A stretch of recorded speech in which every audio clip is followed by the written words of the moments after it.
1 2 1 2. We live. All right, we live, man. 1 2 1 2. Apologies for the hiatus, man. The summertime gets chaotic for the entire crew from Philly to Florida, man.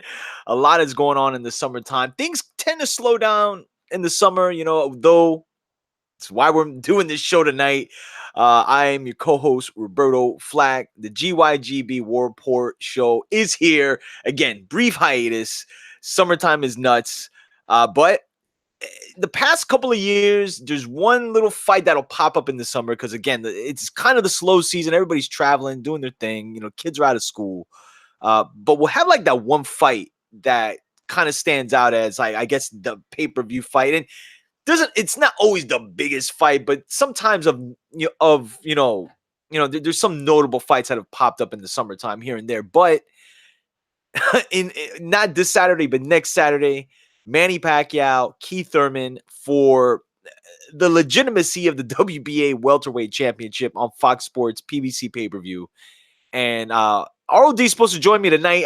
It might be a dolo show tonight, but we had to get it out, man. It's been a while since we dropped a show, but gonna get to that in a minute. But again, we haven't been we haven't been around for a little while, so there is some talks as it relates to Canelo Alvarez. There's his names such as Sergey Kovalev going around as far as his future opponent, Triple G, Demetrius Andrade.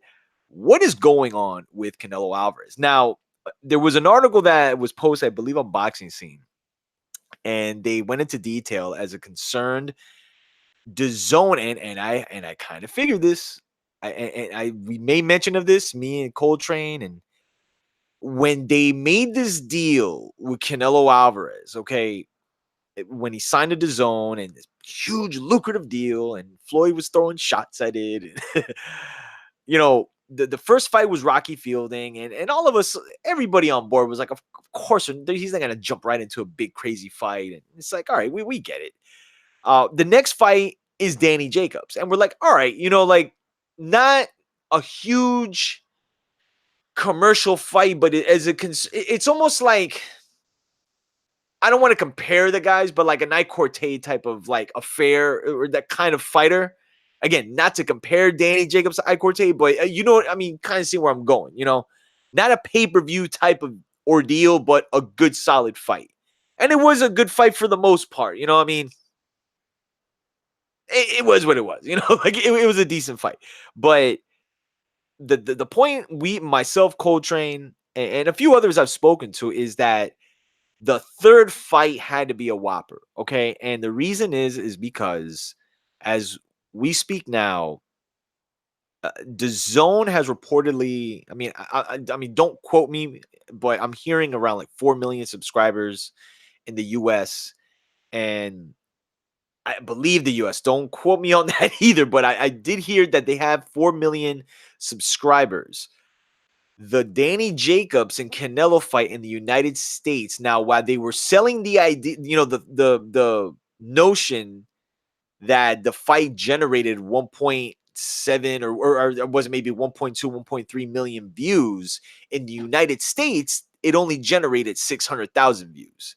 So I guess weigh that in with how, they got everything structured with DAZN and how that plays out, with how many people subscribe to see that fight. And so again, going into Canelo's next fight, okay, there is no way that DAZN is not going to have a say in, in who he's going to fight next. And the article basically states that DAZN essentially, like, without throwing the hard hammer down, they're pretty much telling them Canelo Alvarez and Golden Boy and things as such, and people, everybody involved, Eric Gomez, will take Kovalev or Triple G next, okay?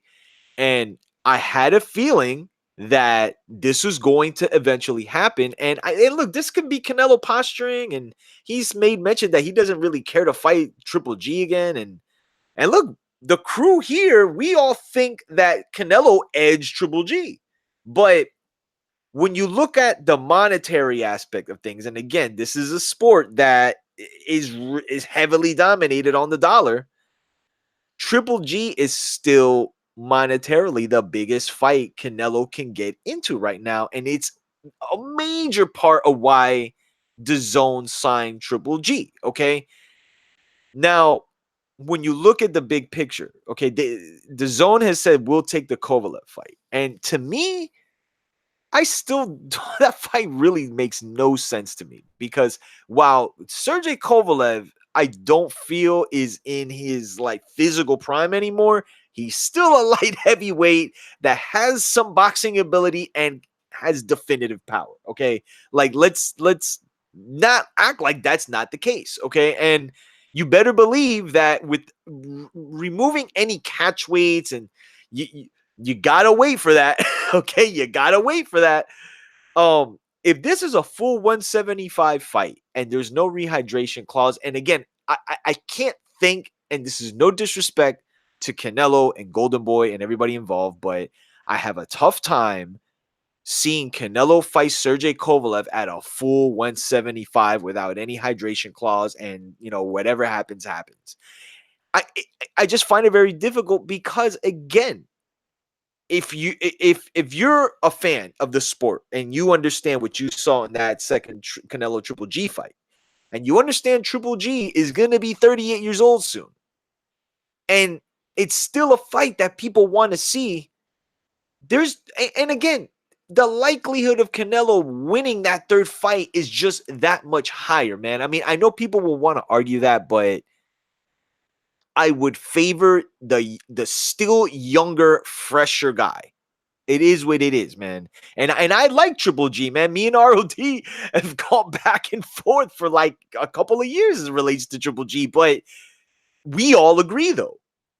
And especially coming off the Steve Rolls fight, that there is Triple G is starting to look like those Canelo fights wore him out a little bit. And again, this could be Canelo just posturing, man, and maybe wanting more of a guarantee for the third Triple G fight, but I don't think that the zone is going to say, hey, like we'll take the Demetrius Andrade fight for September. Like, and again, no disrespect to Demetrius Andrade, but coming off that fight that he had with Sulecki, I can't imagine that anybody would be running to the fences to see Canelo and Andrade.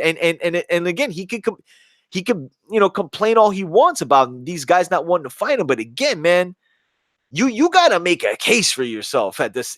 This is a business. We all understand it's a sport, but we can't throw the business tag to just certain guys, okay? Overall, man, like Demetrius Andrade is not going to land Canelo or Triple G next, man. Unless, in my opinion, if Canelo fights Kovalev, I think that's Triple G's next best option because it comes with a world title. Does Triple G get up for that fight? I mean, I don't know. I mean, Demetrius Andrade, listen, man, we've talked about this amidst the crew, man, and it's really hard to like give Demetrius Andrade these pats on the back because his performances just don't scream, man, I need to see him in there with Charlo or Canelo, or it's only because he has a strap. If you remove that, like, I would not want to see any of those fights. I'm sorry, man. Like, it's just, I just, there's no appeal to me there. And again, this is me hearing with, from countless people about, how good he looks in sparring. And look, even in this fight, he was looking good for the first 2 rounds. And then he just said, I'm good. That's not going to land you Canelo fights, man, or Triple G fights, or I don't know. I think we're going to have to find out in the next like month, if not sooner, because this September date is reaching really quick, man. I mean, we're already hitting mid-July.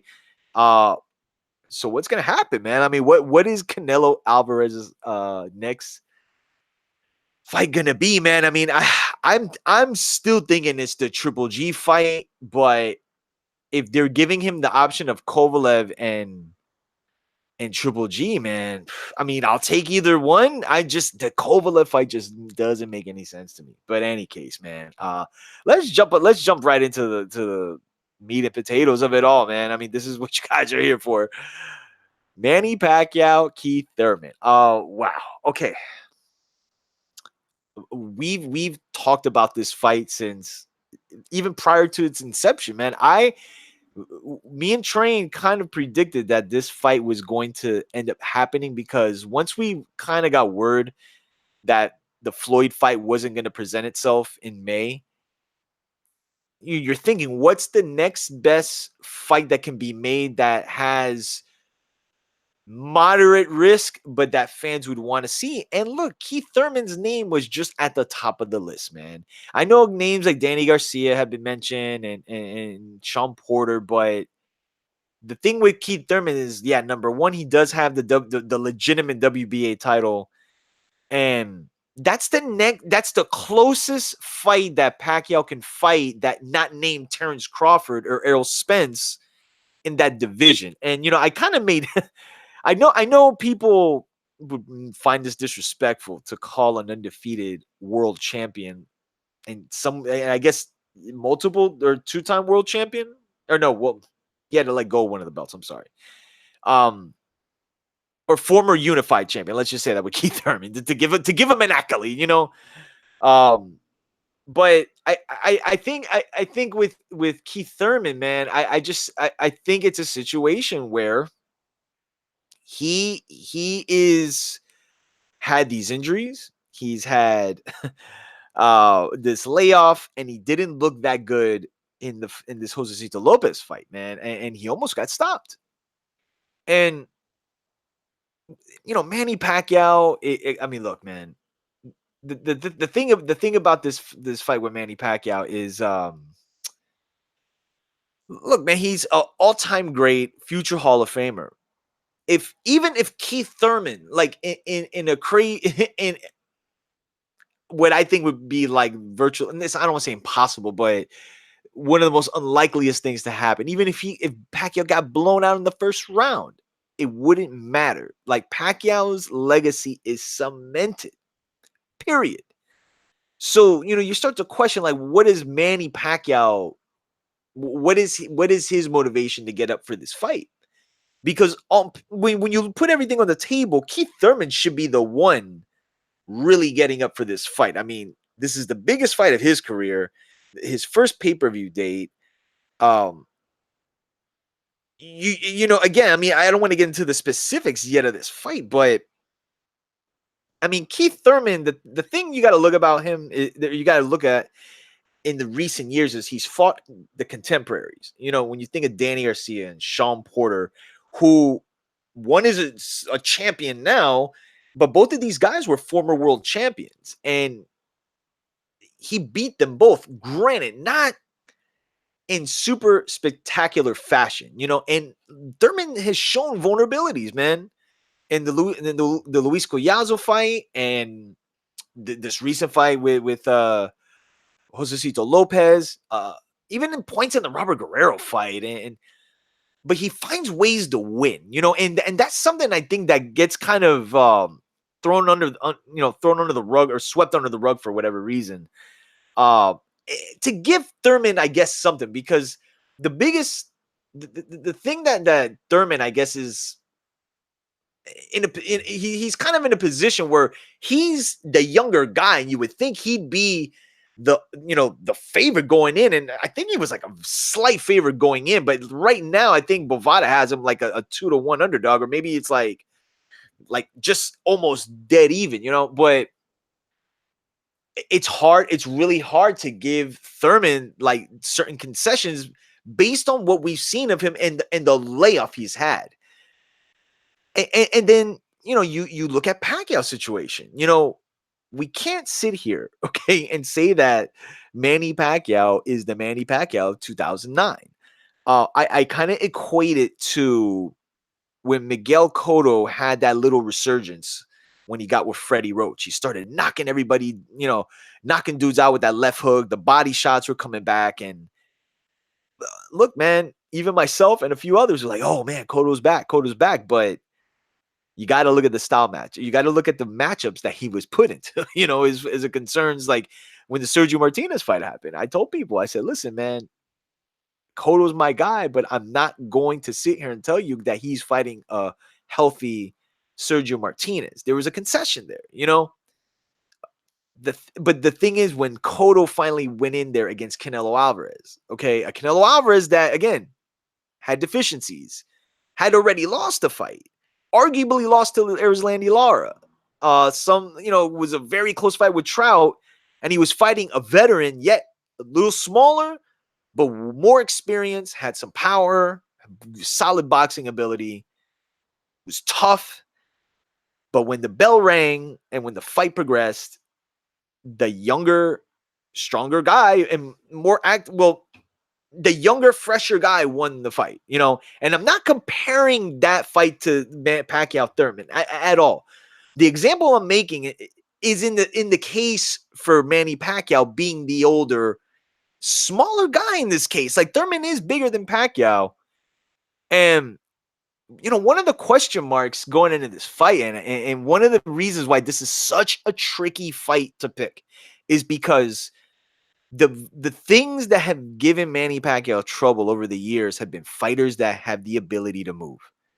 And that dates back to his early years. So when you look at Lucas Matisse and you look at Adrian Broner, two guys that are there. They're stationary fighters. You know, Broner has always been noted, or he's always been kind of tied to Mayweather as it relates to like how he looks, okay?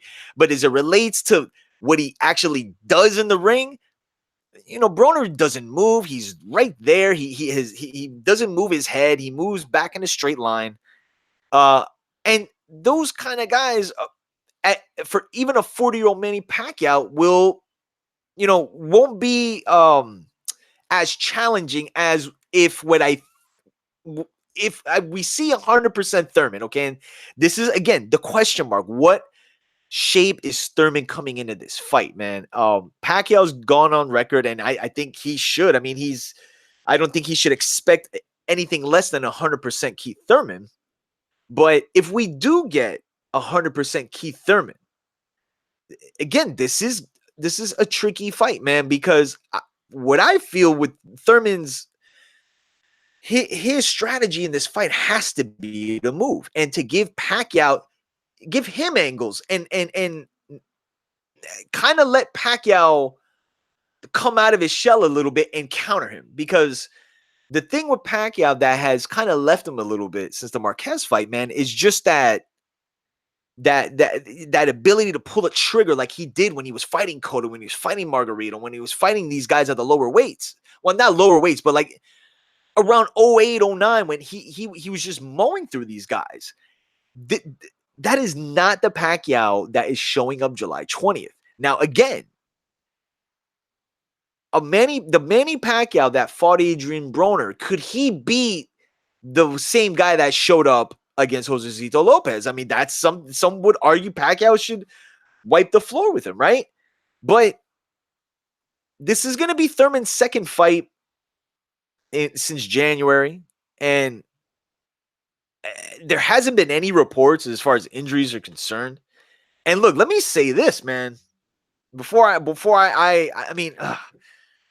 give my prediction on this fight, man, which is, again, it's changed every day, but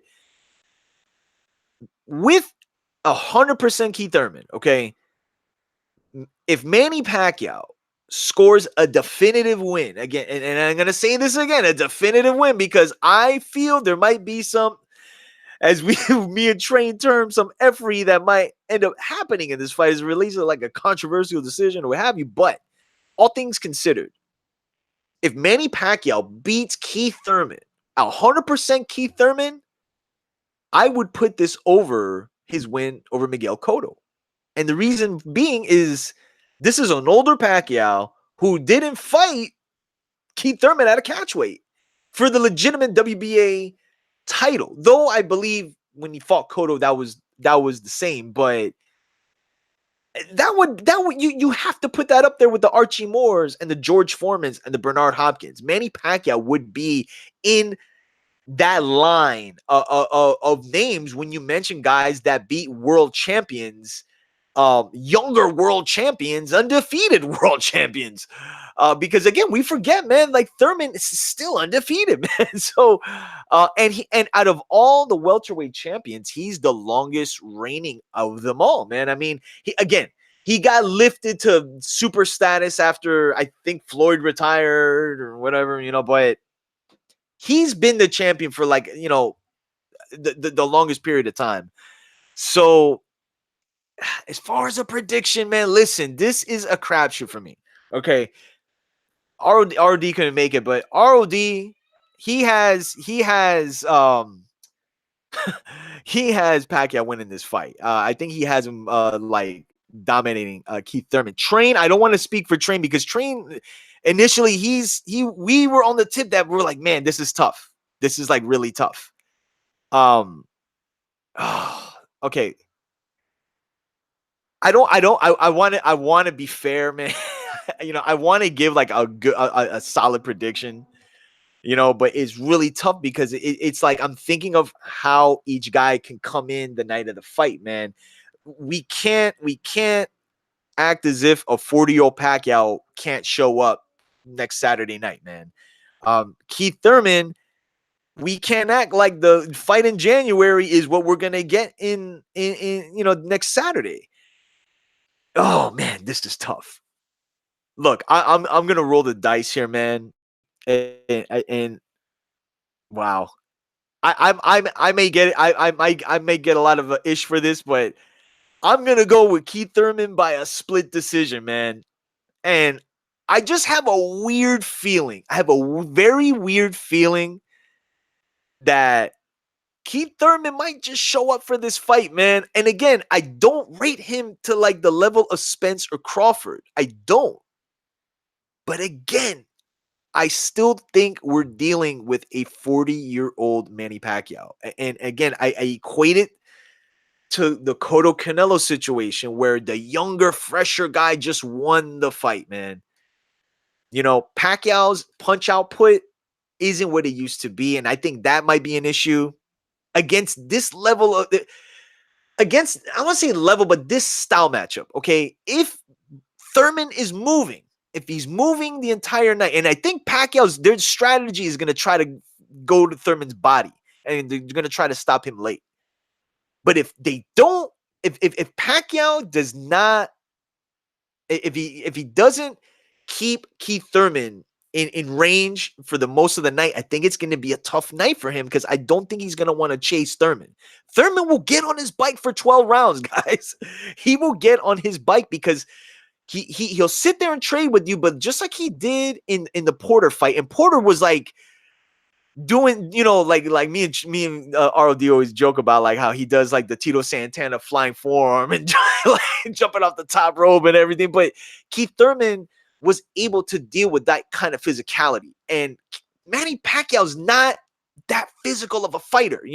He's you got to deal with his speed and his angles and things as such. But again, I think the thing that separates this Pacquiao from the Pacquiao that was mowing through guys back in 2009 is just, they see the killer instinct, but just like, his ability to pull the trigger and take the risks. And since the Marquez fight, again, man, he's noticeably been a more calculated guy who, again, is still fast and still has some pop.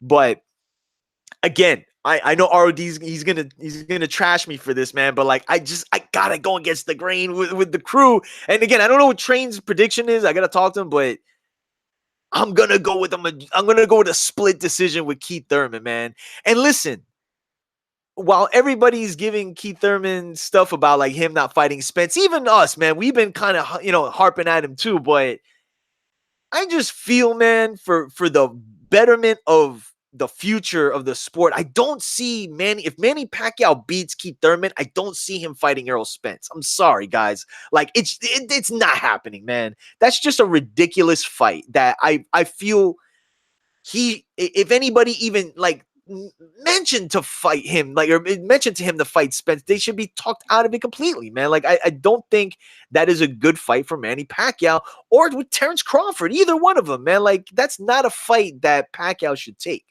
So if it is a close fight, I'm saying, man, I think Thurman might get the nod, yo. I'm telling you, because there's a better likelihood that Thurman and Spence will fight. It is what it is, guys. You know what I'm saying? But I'm hoping for a good fight because I think it's an interesting fight. Like I'm hoping for a fight that, yeah, we when we leave, we're like, yeah, man, like I think Pacquiao might have won, or I think Thurman might have won, but yeah, I'm going against the grain, man. I'm going Thurman split decision. And my man Timer here saying Boo Boo never fought a champ or a former champ. Plus, he backed out of the Jamal Charlo fight at 154. Yeah, man. I mean, I just think, I mean, to be honest, yo, I think Demetrius Andrade has a good deal with whatever DAZN and Eddie Hearn are offering him, and he's taking advantage of it, man. I think Tevin Farmer's doing the same thing. But will that land you the Canelo fight? Chances are no. You know what I'm saying? So, and even for Canelo Alvarez, man, like he's not gonna want to fight Demetrius Andrade in his style, and Canelo at this point, just like Pacquiao, just like Floyd and other fighters, he is now in the position where he can pick and choose who he wants to fight. That's not saying Canelo's ducking dudes, but again, it's nobody right now is running to fight Demetrius Andrade, and then it's not because they're like afraid to fight him. I don't think that's the case. So yeah, man, we'll see what happens, but that's pretty much it, man. We're gonna wrap it up. I have Keith Thurman winning a split decision. I know ROD, when he hears this, he's gonna kill me, but that is pretty much it. As far as what we got on the horizon, man, we're hearing about this Errol Spence Sean Porter fight. We still don't have a date. We don't have a network. I don't know what's going on with that. Mikey Garcia showing up at the Richard Kami fight with Ray Beltran sitting next to Bob Arum, talking about, he still thinks about the Lomachenko fight. Let me tell you guys what the fight I think is going to end up materializing. If everything starts to align, and I think it's going to be Mikey and Teofimo Lopez, man. Because all right, I don't think, in my opinion, it's wise to put Teofimo in there with Lomachenko because I really feel he's eking out a 135. And if you get in there with a very fresh Lomachenko who has no problem making 135, can move, is going to give you a lot of angles, and just has the ring IQ and the experience, okay? You don't want to go into that fight a little weight drain and a little spin. And, I saw an interview with Teofimo Lopez saying he got a trainer or a physical trainer, or I'm sorry, a nutritionist. I just, man, I don't know, man. I just feel he's gonna be stronger at 140, and I think him and Mikey will make for a dope fight, man. I think that's a really dope fight. That if Mikey's sitting there with Bob Arum and they're talking about, like, we're gonna work this out, and which also leads me to think, man, that I think Bob and Al are like secretly in cahoots, man. Because listen, we got Wilder and Fury that we know is going to happen, outside of them losing their next fights. But listen, let's not act as if Crawford and Spence is not at the helm, man. I mean, I think after Wilder Fury, after that happens, that's the next biggest collaborative effort that these two entities need to get together and make. So if we got Mikey trying to work with Bob again, and it just, again, when everybody breaks bread, it's better for the sport, but it's better for both parties involved. You know what I'm saying? Like, everybody benefits. The zone is going to always be the tough issue because you're just dealing with a streaming service. ESPN and Fox share advertising. They share rights to basketball and college football and things as such. So it's not like they've never done business together. Now they're dealing with boxing. I just think they need to like just cut the shit and then start working already. But we'll see, man. In any case, man, that's pretty much our show. We'll be back soon. Again, the summertime is kind of slow, but starting in August is when we're gonna start to get more of the fights. I think Lomachenko and Luke Campbell fight at the end of next month in the UK. We'll obviously be talking about that. That's gonna unify 3/4 of, or No, that's just gonna be a world title fight. I'm sorry because yeah, but any case, man. So that is the show, man. I am Roberto Flack. Follow us at Guard Boxing on Instagram, on Facebook, facebook.com/GYG Boxing, man. So until next time, we are out. Peace.